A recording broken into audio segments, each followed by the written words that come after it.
It is with K-SLP was actually the first approach I got in and what first made me talk. So thank you for making it. Beautiful. I love that, Jordan. Of course. And I'm gonna jump in and say too, that was true with my daughter as well. Like I said, I took her to someone who had an idea of what the Kaufman or ASLP approach was and was using it. And in 9 months, it took her from and I was doing speech therapy with her. I was doing language stimulation with her, which doesn't work, by the way. If you have a kid, but even speech and motor to look at kids, you can language stimulation them all day long. But I went from that working with her almost every day, taking her to that therapist. And in 9 months, she went from non-speak or pre-verbal to verbal. So just, yeah, I'm so glad this is out, man. I was thinking about the fact that you might ask why it took so long to actually do this formal research. And I've been thinking about it. I was a little bit of a rebel for the longest time because I literally have hundreds of recordings of children who I thought had CAS, whether they do or didn't, they struggle to speak, pre, peri, and post video recordings, and so many of them that actually show how they started, what I was doing, and what kind of techniques I was implementing, and then how did they fare through? What were the outcomes? And I thought, what better way to show the importance of the KSLP methods and the effectiveness of it than that? And then I learned from other experts that's the lowest form of research. And I thought, okay, I'm going to fall into place and I'm going to get the numbers.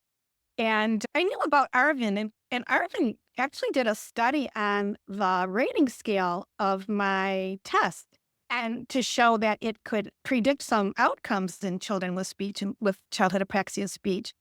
And I thought, he's so well known in the research arena for CAS, I'll reach out to him. And we had a really nice conversation.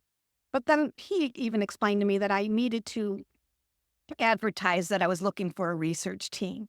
And so I put it out there. I received some proposals, and actually Arvind's was the most comprehensive. And we had a relationship. And so I really was excited about that. And then Mimi and her staff, I've been consulting. I consult for 2 small groups of professionals. One of them is the Caruth Center in Houston, Texas, and I've been doing that with them for 15 years. Yeah, And finish that thought, and then I want Maggie to describe what that is, because people yes, aren't aware of it. excellent. And then the Suburban Speech Center, which is in Short Hills, New Jersey. These are people that originally reached out to me. I didn't know anything about them and wanted this kind of consultation. And then now I have something more formal called Notes from Nancy.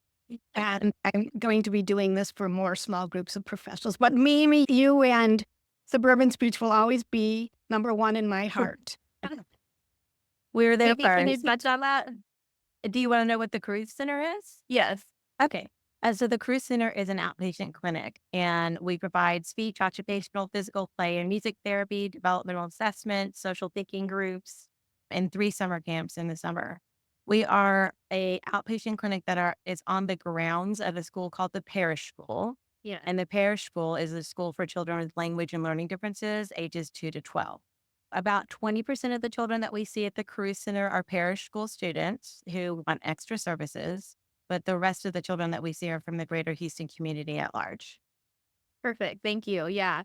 A lot of people ask me, it's one of the questions I get asked a lot on social media, are schools for children with childhood apraxia speech? And that's just one that comes up because Yeah. it's been around for a while and reputable. So thank you for Right. explaining that. 41 years. The parish The school's been here parish 41 school. years. The Parish School is absolutely incredible. It is just amazing. And I've been so honored to be any part of it whatsoever with the Caruth Center. Yeah. It is amazing. We have 17 acres here. We have a lot of outdoor learning. We have goats. Today we got bees. So now we're going to be making our own honey. It's just an incredible place for children to learn multisensory and incorporating nature and all the supports that they need from all the different therapy teams. Thank you. Okay. So yeah, going back to this research article, I wanted to point out that You listed, Aravind, I'm assuming it was you, a lot of different approaches for apraxia that we know about. And you said that they're really, these ones like REST, prompt, DTTC are primarily motor based intervention. And I feel like you wanted to make this contrast, like really make this message, correct me if I'm wrong, but it seemed like you wanted to point out that the Kaufman speech to language protocol is categorized both as the speech motor and a cognitive linguistic approach. Is that a fair assessment of this? Absolutely, absolutely, because I think it does work on both domains. Like I said, but it tries to push language vocabulary, which is in the cognitive domain, while scaffolding the motor system. So, Yeah, and the other thing I love about this article, and I feel like in general, the trends for speech language pathology is going this way, where you mentioned the World Health Organization's that ICF-CY, that framework. WHICF, yeah.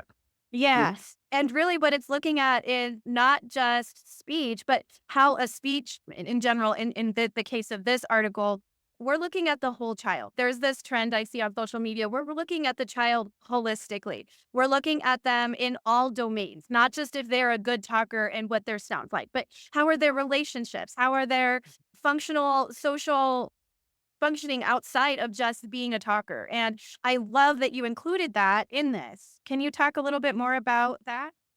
Absolutely. So that goes back to 2015 papers on apraxia, the treatment intensity papers that we published. So every paper we have published from the lab always contains all the levels. So we have which is the WHO ICF COI levels. You have the impairment level, which you're measuring articulation and is the probe words, is the movements correct, is the tongue in the right position, all of that stuff. And then it goes one level up. Is those movements and all of that contributing to changes in intelligibility, which is where the money is. And the money is, right, like that, that's true. Yeah, you can change all my lips and all of that, but nothing changes in intelligibility. What is the point? But it's not just intelligibility. So every paper that we have put out measures intelligibility by naive listeners on and completely untreated set of words. So you have random judges listening to these words. And we've used the CSIM, which has a normative data, which tells you the confidence intervals. Because if you publish intelligibility, I want to know if these changes are outside of maturation. That's super important. What's the point if your data is within maturational error? So that normative data is what I've put in this paper, like pretty much every paper. The next level above this is, yes, you can have intelligibility, but what's the big deal if it has no functional impact in their participation in the world? Whether they're making new friends, are their ability to talk to teachers, are their ability to ask strangers, are strangers understanding them? So that comes into functional level. And that also has a cutoff. So we use the focus measure, which has a cutoff of 16 points. Anything above 16 is supposed to be a clinically noticeable change, both by parents and by clinicians and those around the child. So the data we report is multi-layered across all these levels. So I think that is a unique point of this paper itself. So you can see the whole child through layers. Yeah.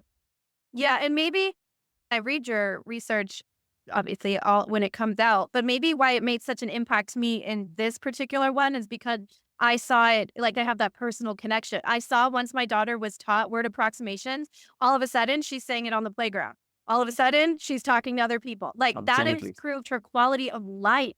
Not just to mention she was able to speak. So her quality of life was impacted. So I think maybe because this was the method we chose for Ashton early on, like maybe that's why it made more of an impact for me in this paper.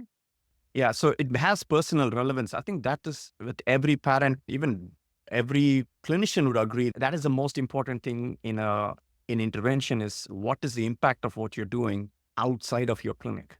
So that is, I'm going to pass it to you, Jordan, because I know you have something to say about this. It's like just wanted to yell, thank God. It's fun. And you were talking. It is when you were talking.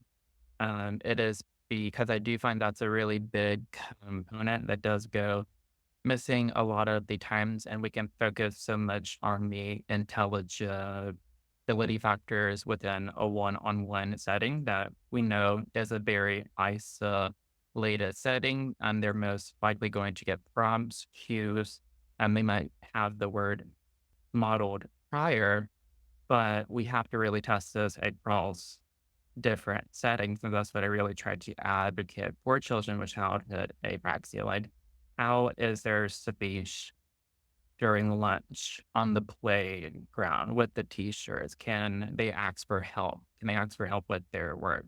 Can they ask to go to the bathroom? Those are very basic needs that any human has. And I think that when we focus so much on solely the intelligibility factor, and I think this goes to Laura's point, is that we're treating label then, but we're not actually treating a child. So I really love that you guys are including all of that, because there has been research that has outlined the psychosocial effects for people who have a history of childhood apraxia. And then there was a current one, Laura, was it published in 2022 that showed elevated levels of anxiety and risks for anxiety disorders? That sounds right. I don't know the article offhand, but again, the articles like that, what Jordan and I really appreciate seeing is that additional like focus on the whole person and not just their talking. Yeah. Absolutely. Okay, so let's get into then research design, and what you were really measuring, what you were looking at, and the outcomes. So whoever wants to take that away. Okay, I can, unless Mimi wants to have a shot at it. I think you should go and I'll jump on later. When All you right, do. Mimi. Just feel free to add anything you want to add, right? Okay. Okay, so this is basically a single subject design, but we did it with a little bit of a twist. We had measures pre-post as well. Normally, single subject designs do not have pre-post measures. The reason we had pre-post measures is exactly the reason what we were talking now. How does this generalize outside of the clinic, right? So we wanted to have intelligibility measures, functional outcomes on a bigger scale. Within the single subject design itself, we are looking at changes within a participant level changes, right? What happens pre-treatment, during baseline, you take an extended baseline, and then you measure if there are changes over 2 standard deviations from that baseline during intervention or post-intervention. And if a couple of data points are sequentially outside of the 2 standard deviation, you consider that as significant. But then there are also newer measures that we have used in the paper, which is in line with what Patricia McCabe's student just published as well. So the newer methods are called as IRD, which is improvement rate differences, percentage of non-overlapping data points. So these are effect sizes that tell you that there is actually, the effect is real. The acceleration of change is real in these children.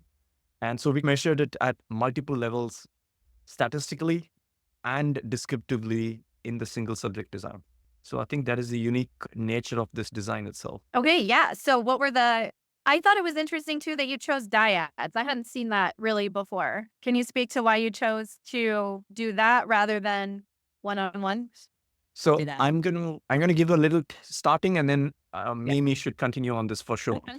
From a research perspective, pretty much every data point, every study that we have out there, or most studies, are not on group interventions. And we know from other scenarios that group intervention gives you the best value for generalization.